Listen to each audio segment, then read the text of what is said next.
Yeah, we'll jump onto something else, EEG interpretation, the impact of signal processing, and any standards for filtering or lack of standards. Yeah, so this is specific to EEG, perhaps even EEG and epilepsy, but we will see how we go. And yes, obviously it's relevant to this tool that you see on the screen as well. And go check it out. There's a link, should be a link in the chat. Okay, let's unpack this. Imagine a doctor looking at your brain scan, right? Trying to figure out what's going on inside your head. A life-altering diagnosis hangs in the balance. Decisions about treatment, maybe even really difficult family conversations. Now imagine if that diagnosis could dramatically change. Not because your brain changed, but because someone just adjusted a setting on the machine. Sound wild, maybe a bit unsettling. Well, you're about to dive deep into the fascinating and frankly kind of ironic world of EEG interpretation.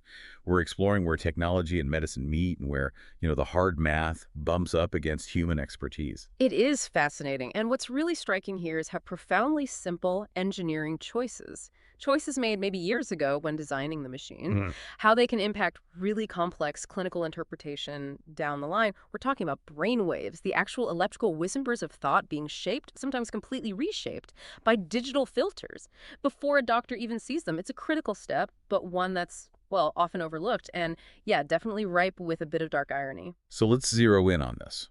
The core of the problem, according to our sources, in electroencephalography, EEG, the specific settings used to process the brain's electrical signals can just drastically alter how they look on the screen.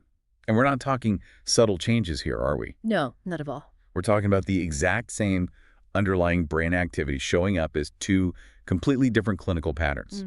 It's almost like, I don't know, trying to diagnose someone's health from a photo that's been put through a bunch of weird random Instagram filters. That's a pretty good analogy, actually. And the prime culprit, the main filter involved here that our sources point to, is often the low frequency filter, the LFF, sometimes called a high pass filter. Same thing, really. Okay, the LFF. Yeah.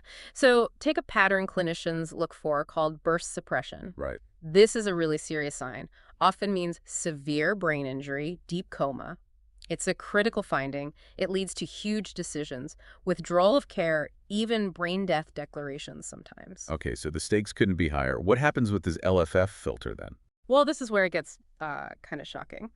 The research clearly shows that by simply adjusting that low-frequency filter setting, maybe turning a virtual dial, that exact same piece of raw EEG data can be made to look like continuous slow-wave activity. Which sounds less bad. Much less bad. It suggests a far less severe condition, different prognosis, totally different treatment plan, potentially.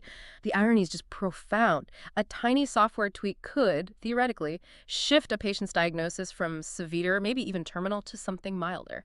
Or the other way around, all without their actual brain activity changing one bit. It really makes you ask, how reliable is the interpretation when the truth on the screen can be manipulated almost by a setting? So what does this mean for you, the listener?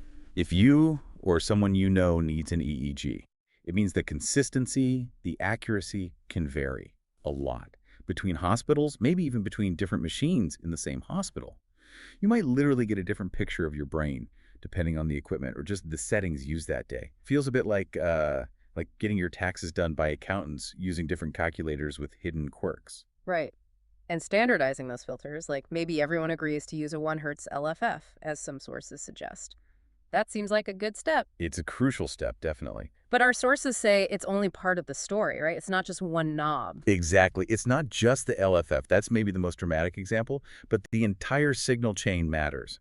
From the tiny electrical pulse leaving a neuron in the brain, all the way to the squiggly line on the monitor, every single component can influence that final waveform. It's like a whole cascade of potential little distortions. Okay, so break that down. What else is in this chain? Well, it starts right at the patient, with the hardware, the electrodes themselves, what they're made of, their size, shape. That matters. Then the cables carrying the signal, the preamplifiers that boost that tiny brain signal, because it is tiny.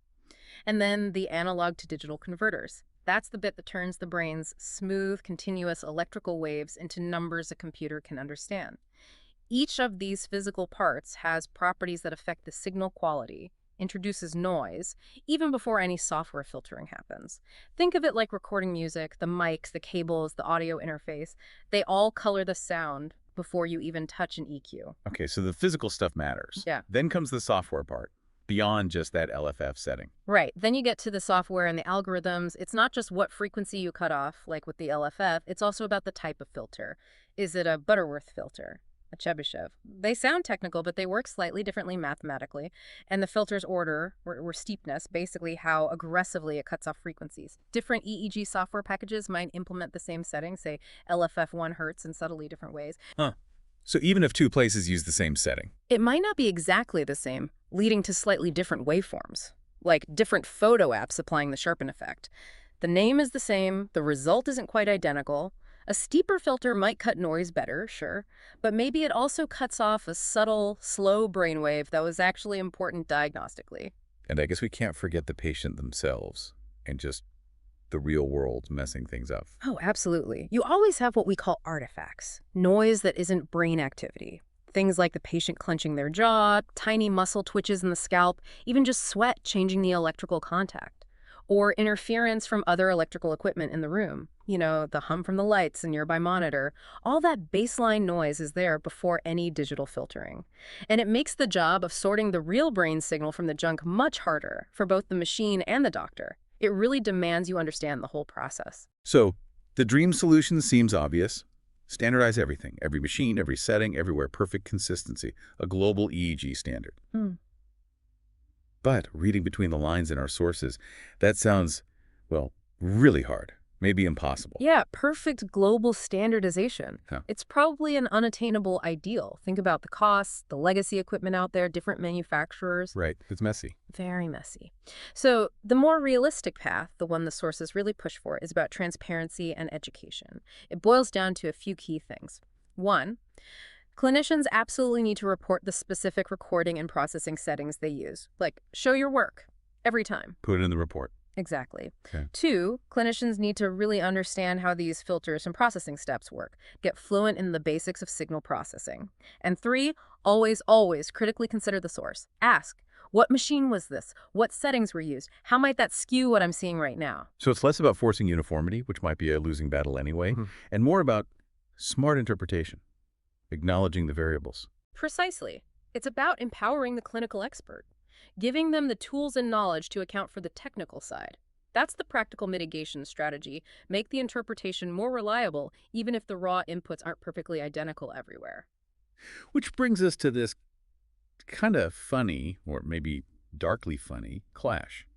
The cold, hard math of engineering versus the, seasoned interpretive eye of the clinician. Our sources quote this viewpoint. Filter design is engineering and math. Clinical neurophysiology is mainly expert opinion engineering, and opinion don't mix well. Sounds like two different worlds, almost in opposition. The precise engineer versus the intuitive doctor. It does sound like that. It's a common way to frame it, but it's fundamentally flawed. I think it's not a conflict. It has to be a partnership. They are totally codependent. The EEG machine is the engineered tool. It captures the data. The clinical expert is the skilled user who interprets that data, makes the diagnosis. Think of a Formula One car and the driver.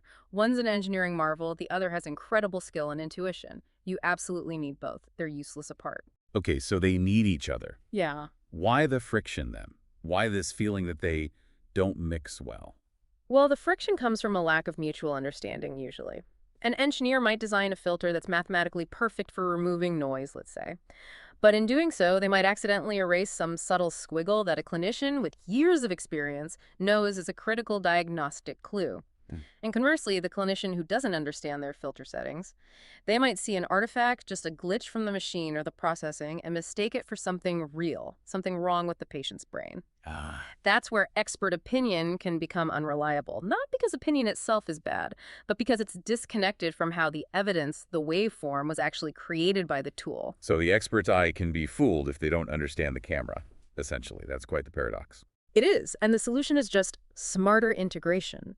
Standardization in this context isn't about dumbing things down. It's about using engineering principles to make that expert opinion more reliable, more consistent, more powerful. The clinician needs to know exactly what they're looking at, including the distortions the tool itself might have introduced. It's about technical literacy empowering expertise, knowing the map and the map maker's choices. So wrapping this up, what's the big takeaway today? For me, it's that sometimes the deepest medical truths aren't just hidden in our biology, but also, kind of ironically, tucked away in the technical settings of the machines we use. It's a real reminder that even in something as critical as looking at the brain, a seemingly small technical choice can have these huge, maybe overlooked consequences. A real dance between the human expert and the machine. Absolutely. And maybe it leave a question for you, the listener, to ponder, even beyond EEGs. In this age where we're flooded with data, with algorithms, with information presented to us, how often are we interpreting things, news, social media, whatever, without fully understanding the filters, the processes, the signal chain that shaped it before it got to us? What crucial details, what context might we be missing or misinterpreting simply because we don't fully grasp how the information was produced and delivered? Definitely something to chew on, isn't it? Until our next deep dive, keep questioning your filters, both the literal ones and the metaphorical ones. And there's a human in the loop if you have any questions. Obviously, after checking the website, go for it. Yeah, this is the website with wellbeing.bionichaos.com. Everything we do is available on the site. Go check it out. We're making powerful biomedical tools accessible to everyone.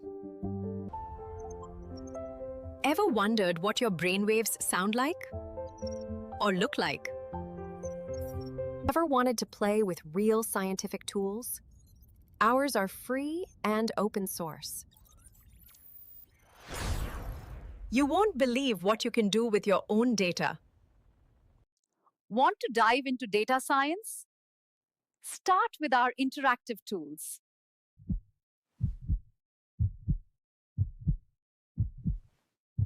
Go ahead. Play with the data.